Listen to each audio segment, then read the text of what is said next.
মহান ২১শে ফেব্রুয়ারি উপলক্ষে নিউ ইয়র্কে উচ্চারণে মাতৃভাষার বিভাস শীর্ষক সাংস্কৃতিক অনুষ্ঠানের আয়োজন করেছে শিল্প সাহিত্যের সংগঠন উনো বাঙাল। স্থানীয় সময় শনিবার কুইন্স সেন্ট্রাল পাবলিক লাইব্রেরির প্রধান অডিটোরিয়ামে ৩ ঘণ্টা ব্যাপী এ অনুষ্ঠান অনুষ্ঠিত হয়।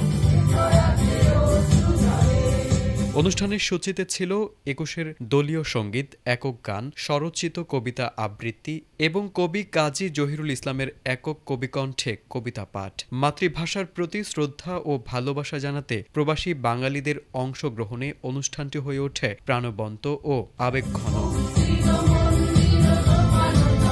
অনুষ্ঠানে অন্যান্যের মধ্যে অংশগ্রহণ করেন বুলা আফরোজ, মিতা হোসেন, মোহাম্মদ সানু, মাসুদুল ইসলাম টুটুল, মুক্তি জহির, আহসান হাবিব, শাহিনুর নদী, শামীমা শাম্মী, দেলাওয়ারা কামাল, আবিদা সুলতানা, রওশন হক, দানিয়েল ইসলাম, রেনু রোজা, Suman Shamsuddin, Nurul Mostafa Raisi, M A Sadiq ও মুন্না চৌধুরী প্রমুখ।